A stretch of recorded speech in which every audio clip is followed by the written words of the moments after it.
Para kanca DSK diantos pangrojongna kanggo nanjurna channel Radio DSK FM Official. Hatur nuhun.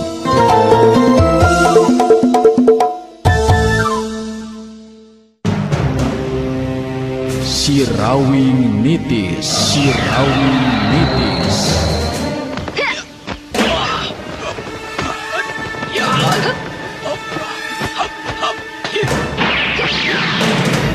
Sirawing nitis. Dongeng Sunda Roman Silat nu ngajujut lagu mapai rundayan carita kahirupan turunan Jawara Kakoncara jujulukna Sirawing.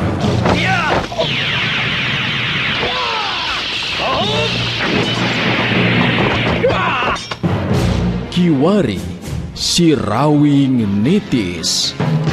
Lambaran lalakon kahirupan anak Jawara Kahot nu tandang makalangan taya karingrang neruskeun tapak lacak menjadi bapa tutulung ke batur tatalang ke sesama demi ngahontal cita-cita nu sayanti.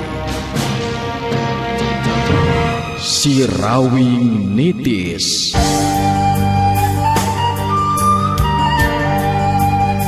RMG Network midangkeun serial dongeng Sunda Sirawing nitis. Sirawing nitis. Pasir nulung kawin taya jawan bisa disorang gunungna ngajegir tepat tilur manuk mapalang caanga berang. Sirawing nitis. Naskah Yasana Yat R. Panutur Catur Mang Inoy. Pangreka Sora Dery Sanjaya. Pangreka Musik Rendika MG. Pangjejer Gawe Dewi Miranti. Produser Ajang Gita Noviana. Produksi RMG Record.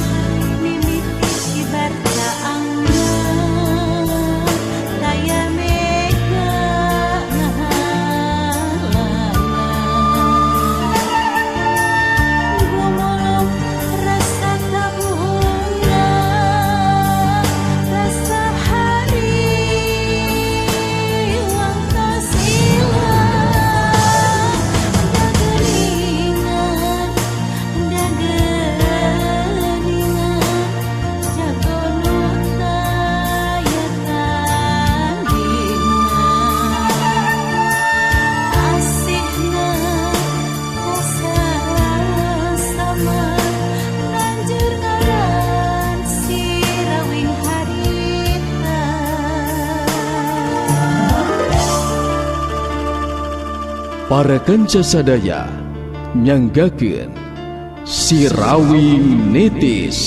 Sirawing nitis. Duta Suara Karawang 103,2 FM. Jadi si lain memenangkan Sirawing. Jadi si lain ngabela jeung mihak ka Sirawing. Jadi si lain ngaluskeun Sirawing. Secara henteu langsung si lain mah boga pamadegan Sirawing anu leuwih punjul ilmuna. Si lain teh anggota Topeng Laras atau lain. Dewek muncarang bener-bener amak yo. Aneh, make jeung kudu amak segala rupa. Montong make jeung muncarang segala rupa tuh euy. Dewek lain budak leutik, make kudu dipuncarengan segala rupa. Montong ajakan ngobrol ka dewek atuh. Lamun embung ngadengi keterangan anu sanyatana mah euy. Balegug sia jadi jelema teh. Naon? Nyebut belugug sia kaing. Bener-bener kudu dihajar sia. Geus meunangkeun sarta muji-muji ka Sirawing. Ayeuna kalakah mali kurang ajar, saur sia, kurang usik sia. Nu tadina ngobrol biasa teh, terus jadi pahareng-hareng, paloba-loba carita, malah jadi terus salah paham, siga anu rek galungan. Ningali keayaan seperti kitu, batur-baturna gancang harita misah anu keribut. Mongos, kaneng. Bet kawas budak leutik wae si laing mah. Ngobrol-ngobrol wae jadi terus ributan. Nyawa pemimpin urang teh euy keur nyanangan ka nyeri. Yo kalaka parasea. dibebekeun duana sia ku dewek mah geura. Jembe saling, caricing. Eta anu nyarita sigana bae kawilang cukup aya pangaruhan. Sabab anu tadi narek ribut teh terus jadi caricing. Sedangkeun si Topeng Majid anu aya di jero kamar jeung Dewi Angrum. Manehna harita bener-bener ngebrehkeun rasa kahanjeluan hatena. Tumali jeung kaayaan anu karandapan ku dirina dina waktu harita. Dewe bener gagah Angrum. Nyata tetela lamun kieu mah ilmu Sirawing leuwih unjul tibatan Dewe. Kangaranan panon jadi teu bisa ningali kieu. Dewe jadi aya pikiran. Eueuh hartina jadi pamimpin Topeng Laras. Mending kene bubarkeun. Pangarsa ulah wae kasasauran kitu pangarsa. Kanyataan anu aya nuju karanapan ku salira pangarsa. Memang ku abdi tiasa ngamaklum. Nanging sanesnya nu hartos, salira kada beungas harapan pangarsa. Urang tetep kedah usaha sakuat tenaga. Sangkan kaayaan pangarsa tiasa pulih di saperti bihari. Numawi, sangem abdi mah pangarsa. Salira tetep tenang halanya. Ulah wae kaseur emutan naon-naon. Abdi bakal ngabantu sapinuhna kana kaayaan pangarsa dina waktos ayeuna. Si Topeng Majid narik napas panjang sababaraha kali semu anu rumahu. Kituna teh lantaran rasa kahanjeluan ngajentul dina jantung. Sanggeusna ngarasa yakin elmuna geus leuwih ngaronjat, tapi tetep masih keneh gagal deui bae dina ngarubuhkeun si Rawing. Dewe bener-bener wekunana lamun kieu mah Angrum. Nu mata Topeng Laras mending keneh bubarkeun. Bubar we Angrum. Upami salira ngabubarkeun Topeng Laras atuh eta mah sami be jeung urang ngaku kana kaunggulan si Rawing. Anu sok padahal pangarsa kaayaan si Rawing anu secara pasti nama tak can dibuktikeun. Namatak abdi bakal nitahar anggota urang nyelidik kaayaan si Rawing. Abdi gaduh kayakinan pangarsa masih keneh tiasa pulih deui sabihari. Janten ulah wae sasaurang saperti kitu pangarsa. Lepat upami pangarsa ngabubarkeun Topeng Laras sarua jeung megatkeun harapan anu masih keneh aya pangarsa. Kawilang rada kaubaran oge hate si Topeng Majid. Ngadenge Dewi Angrum nyarita seperti kitu. Sedangkeun Dewi Angrum puguh lain awewe biasa. Manehna lain ngan ukur bisa kana silat hungkul, tapi pamikiranana oge jalan. Eta kaayaan kudirina bisa dimangpaatkeun sangkan jadi jalma anu pangdekeutna ka si Topeng Majid. Upama dirina dipercaya jadi jalma anu pangdekeutna ka si Topeng Majid ngandung harti sakabeh anggota Topeng Laras bakal nurut kana parentah Dewi Angrum. Si Topeng Majid nyekelan leungeun Dewi Angrum terus ngomong lalaunan,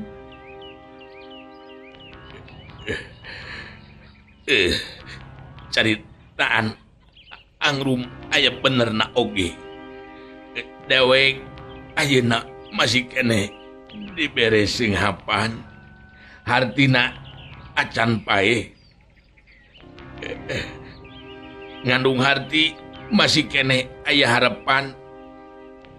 Iru anu ayeuna keur ngaranapan memang kudu diusahakeun supaya bisa pulih deui Angrum. Kitu pisan maksud abdi oge pangarsa. Abdi gaduh kayakinan yen pangarsa bakal tiasa pulih di saperti bihari. Tah, ayeuna namanya salira terangkeun heula. Abdi anu bakal milari tareka atawa upaya gesan mulihkeun kaayaan pangarsa. Syukur lamun kitu mah Angrum. Dewe mercayakeun ka Angrum sagala rupana. Angrum pasti leuwih ngarti eueuh salahna lamun jalma lamun jadi jalma kapercayaan Dewe. Si Topeng Majid anu biasana salaku pamimpin sikep jeung caritaan anak sok asal ngeunah sorangan tara ngajenan ka anak buah.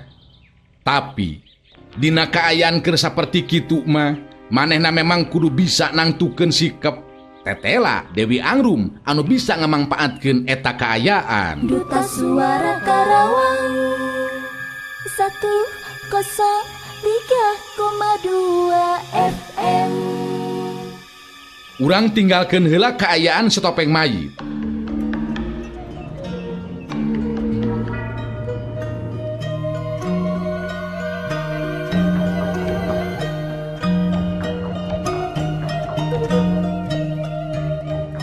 Caturkeun harita Sirawing anu digondeng kenca katuhu ku Saraswati jeung Aji Sutra. Maksud Saraswati jeung Aji Sutra mah jelas Sirawing teh rek dibawa balik ka lembur. Tapi Sirawing beda deui kahayangna. Sabab harita ngajakan eureun leumpangna. Sanajan kaayaan dua sukuna lumpuh teu bisa gerak, tapi Sirawing masih kene bisa dibarung jeung heureuy saperti kaayaan biasa.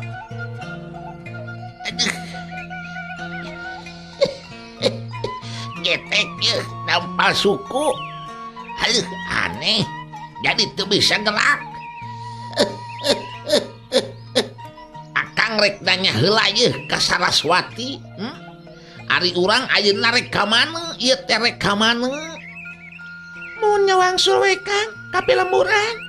Kayan Kang Rawing teu tiasa diantepkeun Kang. Kedah hingal di landongan. Ari di landongan mah diraku be, henteu pulih di saperti biari Kang. Jadi rek balik ka lembur. Aduh, henteu bisa atuh Raswati. Ibur ke geras salah lembur mereunam. Sirawing jadi lumpuh, Sirawing jadi pehong. Ceuk akang mah mending keneh ka guha legok panamping ayeuna mah nya, ngarah tenang kaayaanana. Apaan suku akang teh keur geuling. Jadi ulah loba dedengan. Di lembur teh atuh harengheng loba jelema. Nu mata kari kahayang akang mah mending keneh ka guha legok panamping. Saraswati jeung Aji Sutra silih teuteup. Jalan pikiran Sirawing kadang-kadang memang tara bisa diduga ti anggalna. Saperti halna kaayaan ayeuna. Bet kala kamenta dibawa dijajabkeun ka guha legok panamping jeung tibatan dibawa balik ka Pilemburan. Kumaha ari Kang Rawing? Bet kala ka guha legok panamping. Ari sengam abdi mah Kang, nya bening keneh ka lembur be. Sok aya-aya bae Kang Rawing mah. Tah, bah dia yeuh. Urang henteu sajalan Raswati. Apanan cek akang oge, suku akang teh ayeuna keur gering nya. Butuh istirahat. Ulah loba dedengan. Engke datang ke lembur mah atuh jadi terus ibur. Loba weh anu datang ngalongok. Aduh, rek kumaha suku akang bisa sare atuh. Pek pikir kujang Sutra lain lebah dieu mah nya eueuh tangkal durennya dipais jeung dawegan ngeunah teh geraya. ubar hanaang nya da Kang Rawing mah kitu bae. Betenang-tenang be kaayaan sampean lumpuh teh. Janten ieu teh Kang Rawing keukeuh palai ka guha legok panamping bae ieu teh. Nya atuh Raswati. Nya ari Raswati embungan turkeun ngajajabkeun mah keun lerah akang kajeun ngangsrog sugan dadas we beuteung akang. Mending keneh ka guha legok panamping cek akang oge Raswati nya. Kangaranan anu jadi salaki geus nangtukeun sikap jeung pilihan anu saperti kitu. Saraswati jadi teu bisa nolak. Malah Saraswati ngarti moal samata-mata Sirawing menta dijajabkeun ka guha legok panamping lamun eueuh maksud anu tangtu. Sokomo apan guha legok panamping teh kawilang tempat Sirawing numpi diri. Saraswati ngareret ka Aji Sutra bari terus kedal di lisan. Nya urang ka guha legok panamping be atuh ayeuna mah nya ngajajabkeunana ieu Parawing teh. Wayahna ieu hidap ku ibu jadi di bawah riweuh. Aji Sutra gancang harita ngawalon. Teu kada sasauran kitu Bu Saraswati. Tos janten kewajiban urang silih tulungan. Malih hiji kahormatan keur diri abdi mah. Tiasa ngiring ngajejapkeun parawing ka guha lagok panamping. Abdi mah ngiringan be kumaha saena. Mun bang atuh ayeuna mah urang ngabujeng ka guha lagok panamping be Kang. Abdi sejatumut kana kapala salira Kang Rawing. Ya, kudu kitu ari kasiliki. Kudu kitu ari kasiliki. Mun bela kitu kakarap pamajikan akang. Entong dira teuing cicingna yeuh nya. Hayu urang ngeureuyeuh atuh ayeuna namanya. Ieu suku teh hayang leureuf yeuh, hayang sare heula meureunam. Nu matak lumpuh oge nya. Aji Sutra kawilang kakara ningali jalma saperti si Rawing. Sanajan keur nyandangan tatu ka nyeri, komo ieu kaayaan dua sukuna lumpuh, tapi bangun anu henteu keur nyandangan ka nyeri naon-naon sigana teh. Sikep ejeng caritaanana bet arang langka jalma seperti si Rawing. Duta Suara Karawang 103,2 FM. Henteu kacatur di jalana, waktu tepi ka guha legok panamping, harita si Rawing menta digolerkeun di lebah batu anu nemprak anu aya di jero eta guha legok panamping. Sanggeusna digolerkeun dina luhur batu nemprak teh, si Rawing nyarita, Nikmat apanan ngagoler dina luhur batu anu tiis ieu mah yeuh. Ayeuna Maraswati oge Aji Sutra enjuknya bisirek baralik mah. Dari si Rawing mah ayeuna panonna rek peureum yeuh alias sare. Nah kunaon itu kalakah melong Saraswati teh kunaon? Kang Rawing, abdi sareng Aji Sutra tetep aya di dieu Kang, ngarancangan Kang Rawing. Kaayaan Kang Rawing anu nuju lumpuh, maknya kedah dikartunkeun Kang. Jelas Kang Rawing kedah aya nu ngaulaan Kang. Aji Sutra ngarojong omongan Saraswati, manehna oge rek milu ngabaturan cicing di dinya. Naon anu disaurkeun ku ibu? Memang laras Bu Saraswati, abdi sejang ngiring ngabantu di dieu nya. Kaayaan parawing anu nuju teu damang saperti kieu, jelas teu tiasa dikantunkeun Bu. Nya syukur, sakur atuh lamun kitu mah. Hartina aya anu bela meureunang. Mun hayang dahar aya nu ngahuapam, hayang ngingum aya anu ngasongkeun. Bagja keur Akang Raswati sabab pamajikan satia. Jeung bela. Ayeuna mah mending kene sare Akang yeuh rek ngabaturan suku anu geus heulaan sare. Wayahna nya moal bisa milu ngobrol, sok weh rek ngobrol mah duaan kitu weh nya. Pangasok atuh kulumkeun Kang Rawing. Abdi jeung Aji Sutra wios we ngobrolna di luar. Geus kitu mah Saraswati ngajakan Aji Sutra kaluar ti jero guha. Sabab mun ngobrol di jero guha mah bisa kaganggu si Rawing. Anu katingali harita langsung peureum lantaran capek tangtuna oge.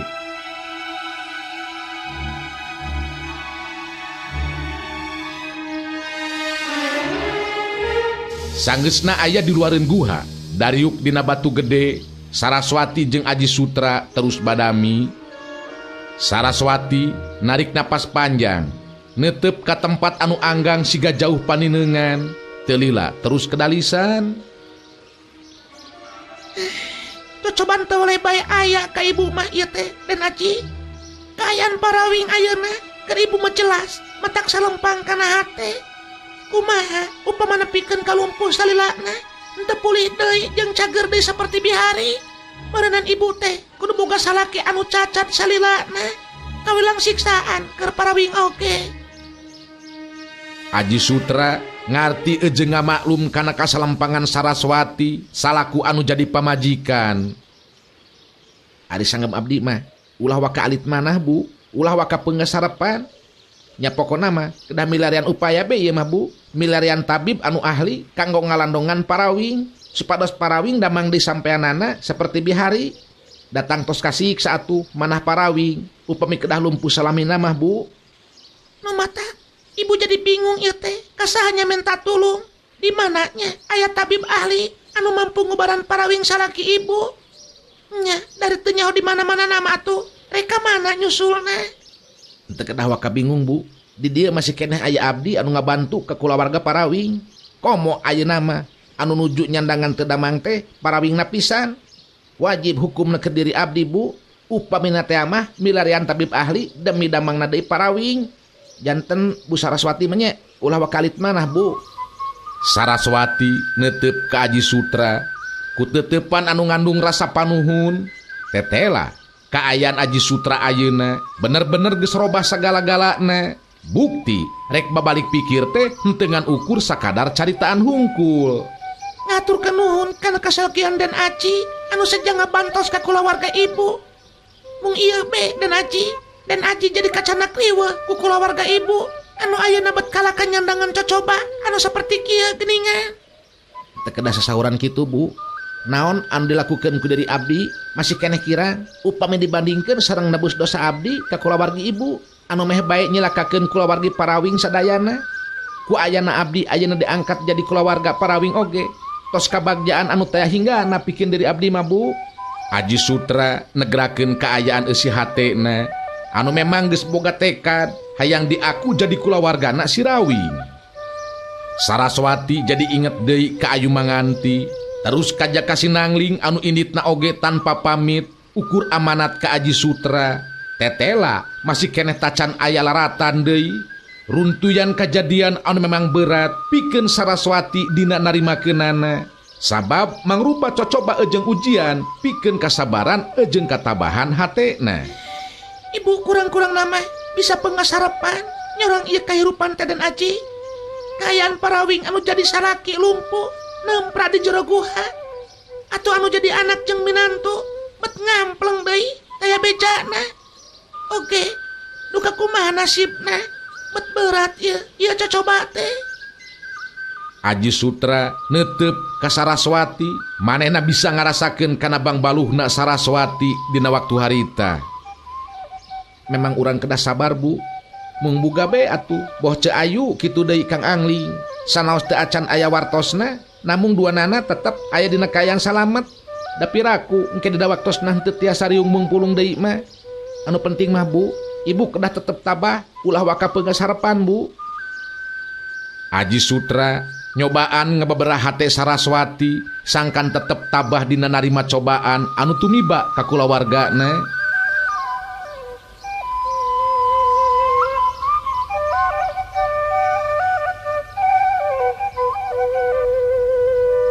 Sedengkeun Ayu Manganti ejeng Jaka Sinangling anu dipika inget ku Saraswati harita keur paguneman.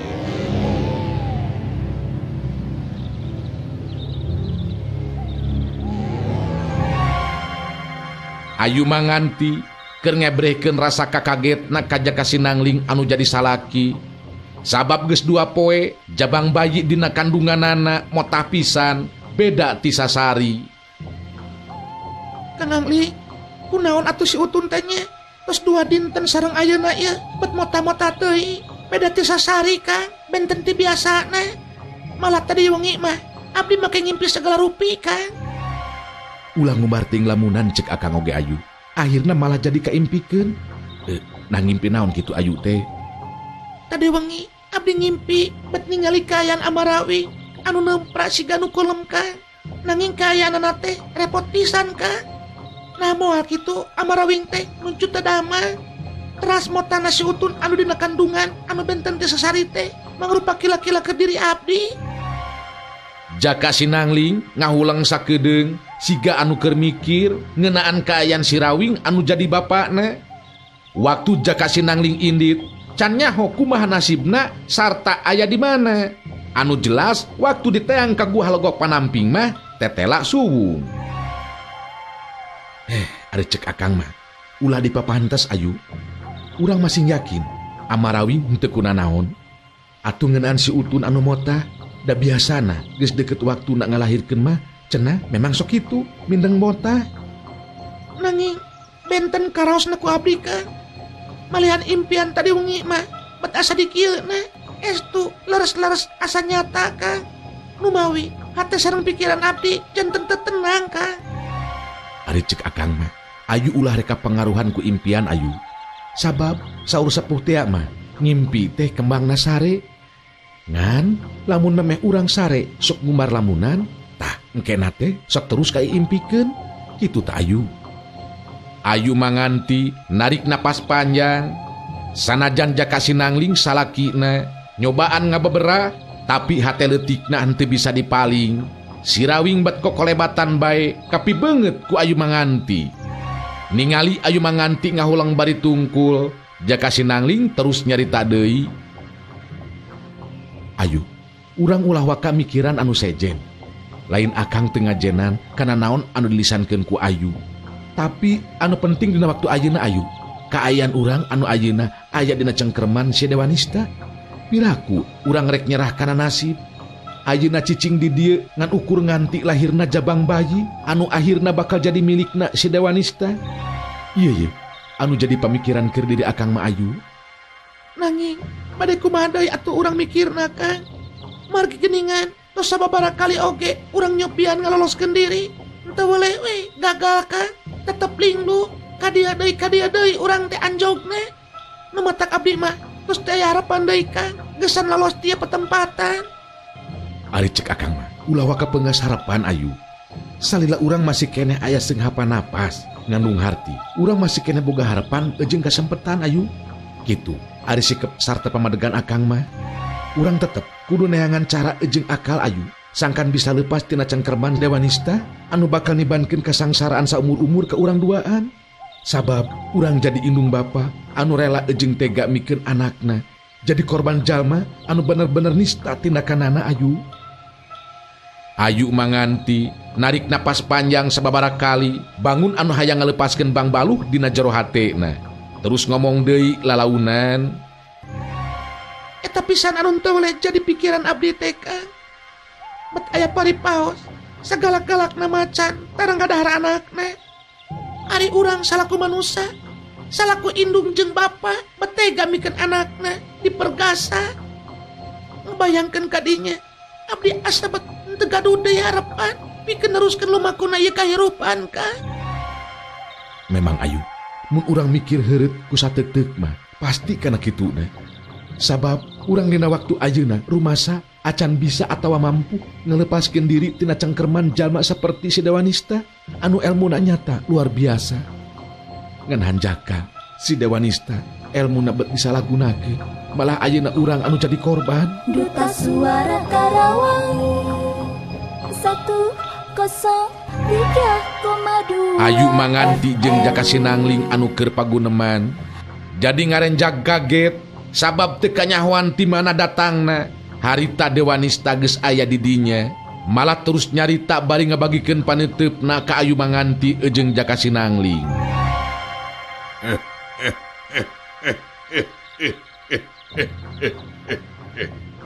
Kumaha ayu manganti hiutun cabang bayi anu nikandung dadap mulus sehat. Ngahan nih mulut terus dijaga dirinya.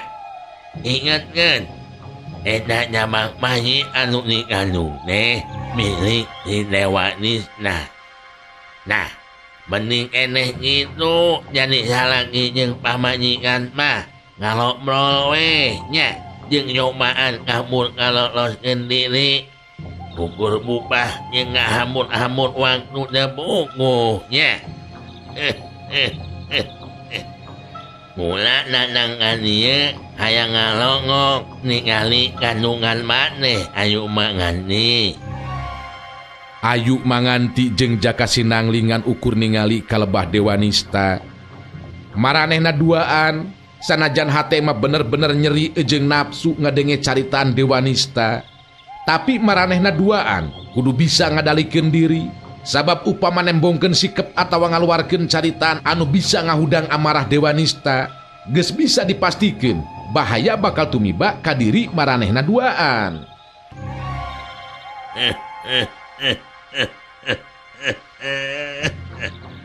Nukul, awah nak naon mah, awah ngaguan nala kandungan mah nya ayo mangan ni.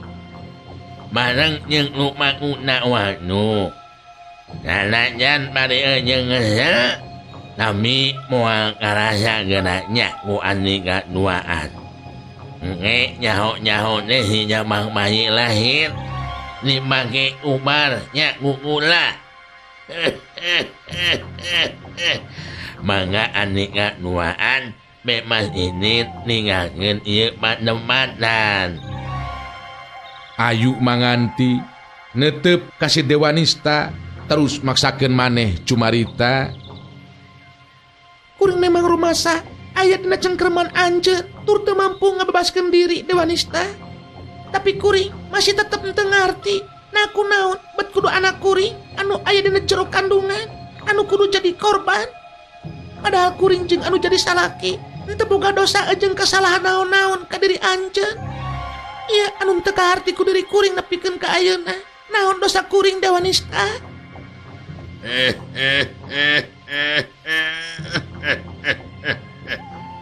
Henteu kudu aneh atawa henteu ngarti ayu manganti. Ngunewek geus dijelaskeun sababaraha kali. Mongan kandungan maneh manjing kana hitungan waktu. Sarta diparengkeun kudu panggil jeung dewe. Lumanak kudu ditarimakeun nasib anu tumima ka andika dina waktu ayeuna. Dewanista ngadeuketan ka lebah Ayu Manganti bari marhatikeun beuteung Ayu Manganti anu keur kakandungan. Paneuteub anu lir upama nembus kana jero beuteungna Ayu Manganti anu dieusi ku jabang bayi.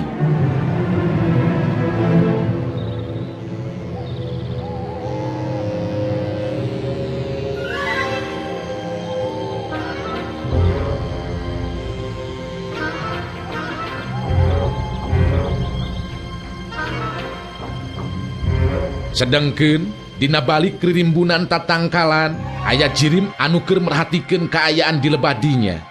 Katingali dina paromana eta anu keur nyumput bari ejeng ngintip teh ngemu ka kaget anu lain di kieuna. Kitu teh mah teu matak aneh, da pugu eta jirim teh laras anting geuningan. Anu jadi kaget keur manehna waktu ningali Ayu Manganti ejeng jaka sinangling anu araya di dinya. Laras anting jadi ngarti ayeuna mah Duta Suara Karawang 103,2 FM. Sajeroning ngintip kana eta kaayaan, laras anting ngomong sorangan dina jero hatena. Dasar memang si Ayu Manganti jeung si Jaka Sinangling geus hianat ka diri aing. Ayeuna karasa wawalas anu tumiba ka diri maranehna. Jabang bayi anakna si Ayu Manganti anu keur dikandungna geuningan anu bakal dijadikan ubar ku Dewanista teh. Aing teu sangka ari sugan teh aweus si Ayu Manganti jeung Jaka Sinangling di dieu. Puas oge kana teh aing ningali eta dua jalma aya dina cangkreman Dewanista. Nyata memang bener-bener hebat luar biasa ilmuna Dewanista. Untung aing ditulungan ku manehanana sarta ayeuna dilatih ilmu ku manehanana. Nu mata aing kudu bener-bener ngamangpaatkeun waktu anu ditangtukeun ku Dewanista. Aya perasaan suka ejeng sugema dina hate laras anting ningali Ayu Manganti ejeng Jaka Sinangling aya dina cangkreman Dewanista. Dua jalma anu dipikat cecep ku dirina tetela henteu mampu ngaloloskeun diri ninggalkeun eta patempatan. Tapi laras anting terus ras inget kana caritaan ti Dewanista anu mangrupa katangtuan waktu teh di mana beungeut nageus cager lantaran ubar nageus bisa digunakeun sabab geus waktuna. Mangka Dewanista bakal init ninggalkeun dirina. Laras anting sabenerna teu miharep upama nepikeun ka ditinggalkeun ku Dewanista, upama can mampu ngayakinkeun sakabeh elmuna Dewanista. Sedengkeun mun ngukur kana batas waktu anu ditangtukeun, jelas manehna moal bisa nyangking sapinuhna elmu Dewanista. Bari panon masih keneh museur ka tempat Dewanista ejeng Ayu Manganti katut Jaka Sinangling. Hate laras anting ngomong sorangan. Ai, kudu boga rancang anu hade lamun kieu mah. Dewa nista ulah nepikeun ka cager beungeutna. Manehna kudu tetep dina kaayaan saperti ayeuna, ngaran teu ninggalkeun diri ai supaya ai bisa nepikeun ka sapinuna ngayakinkeun ilmu manehanana. Anu saterusna, sekaligus diri ai bisa malaskan nyeri ka si Ayu Manganti jeung si Jaka Sinangling. Anu ayeuna kaayaanana teu beda ti lauk anu geus asup kana jero bubuk. Bener, aing kudu boga rancang ya mah ye. Bet jadi ngolepat aya pikiran gesan nyusun rancang. Mangsana laras anting bisa nepikeun ka jucungna neuleman ilmu ti Dewa Nista. Terus sekaligus bisa malaskan nyeri ka Ayu Manganti jeung Jaka Sinangling.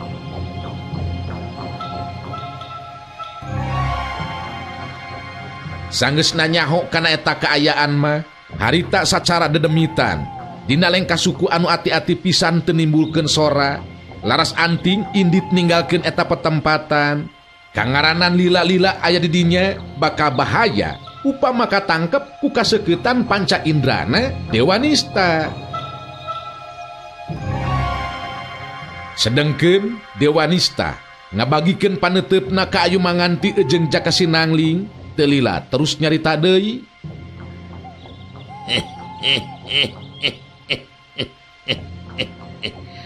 Nek we melang menya ngeunaan ngaayaan si Lawing olot maneh nuaan. Waktu si Lawing talumpa nutuwalan jeung si Nokmeng kumain, jana si Lawing ayeuna ngaayaanana ripuh lantaran lumpuh henteu bisa hudang. Suara Karawang 103,2 FM. RMG Network rengse midangkeun serial dongeng Sunda Si Rawing Nitis. Si Rawing Nitis. Lamping pasir nulung kawin, taya jalan bisa disorang. Gunungna ngajegir tepat tilur, manuk mapan caangna berang. Dina tekad makalangan, tumpes segala durjana. Horeng jawara sajati, katentreman harita ngadada ayah.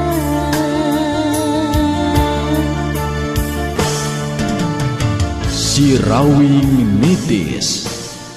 Naskah Yasana Yat R, Panutur Catur Mang Inoy, Pangreka Sora Dery Sanjaya, Pangreka Musik Rendika MG, Pangjejer Gawe Dewi Miranti, Produser Ajang Gita Noviana, Produksi RMG Record. Langit mimiti kibar kaangna, taya mega ngahalangan.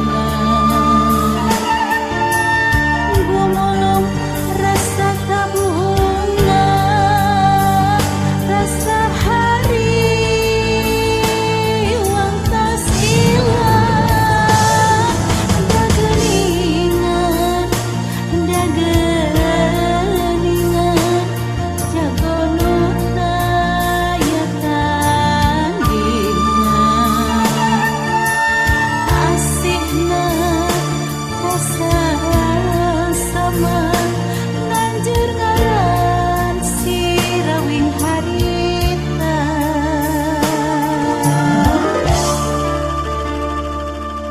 Para kanca sadaya, wilujeng kantun.